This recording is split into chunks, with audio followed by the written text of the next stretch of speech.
Welcome to Kleenex News. Today our tissue is going to be about terrorists.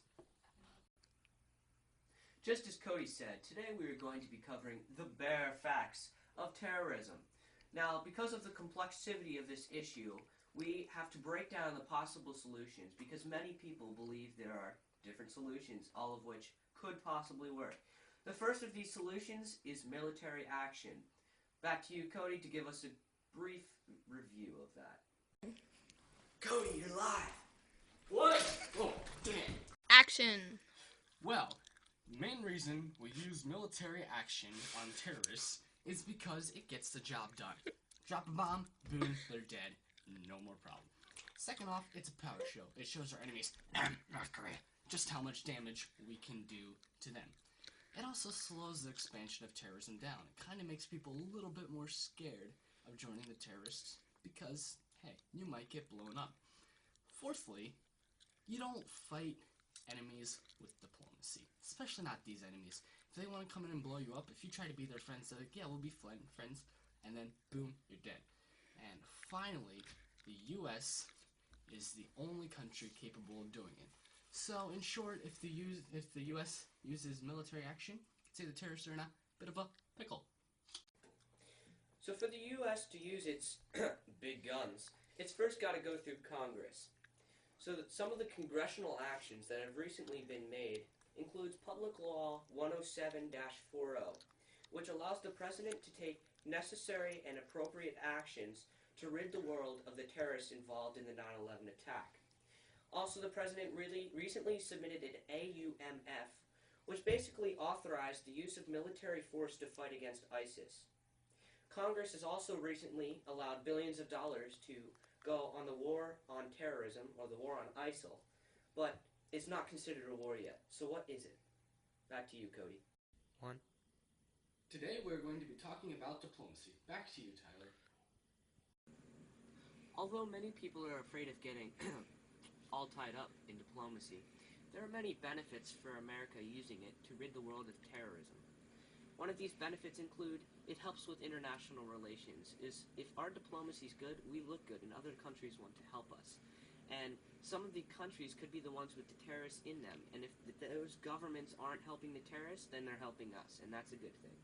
Another benefit is it not only makes the government look good, but it keeps people from dying like it would if we use military action.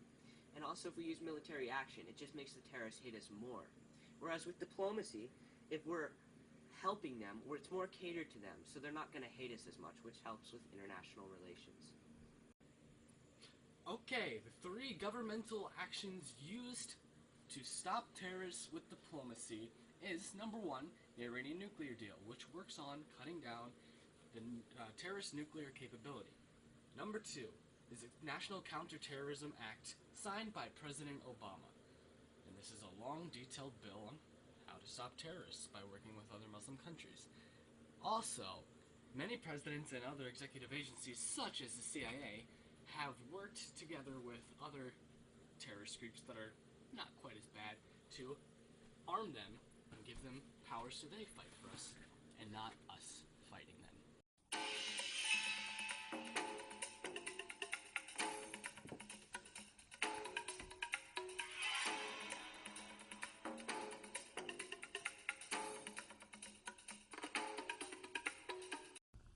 This political cartoon represents the different ideas posed to stop terrorism in the world. Although these different ideas do not lead to the terrorists' drastic actions, America must make up its mind on how to stop terrorism and stick with one particular goal so that it doesn't overwhelm and confuse the enemy. And we're back with the third and final problem solution, and that is the social aspect of trying to stop terrorism. You have to start out with reaching out to the Muslim kids. And no, we don't mean they're goats. And the reason we do this is it stops extremism at its roots, the young kids. And if we can stop the young kids from being terrorists, then in a couple years there won't be any adult terrorists. It's also harder to hate an enemy that's trying to help you. So that's a big reason why this works. And another reason is it tends to bring both sides together. So like if I'm helping Tyler, then he'll want to help me more. Another reason that this will work is through the use of propaganda. And we have to use propaganda like ISIS does. to show that we are not as bad as the Amans out in the west or out in the east say that we are. The main reason that this will work is that it stops the problem at the root. Back to you, Tyler, for some examples. So what has been done in terms of congressional action to support this possible solution to the terrorist issue? We were not able to find a ton, but we know that the U.S. uses propaganda to make them look better in the eyes of these countries, and we've also supported these Muslim countries financially in hope to better our relations with them. Another thing that's not related to congressional action is the use of a foundation. It was created and it's called Saving the Next Generation, and this foundation is basically to stop terrorism one child at a time, which is very in line with this social intervention tactic. Finally, a question can be raised: what kind of people support these different views, from military to diplomacy to social intervention? What we found was that military is generally supported by the conservatives, and diplomacy is supported by liberals, and the social intervention tactic is supported by moderates. Thank you, and back to Cody for a closure. Thank you for watching on Kleenex News. Next week we will be covering the issue of why Amish are using polar bears in Wisconsin.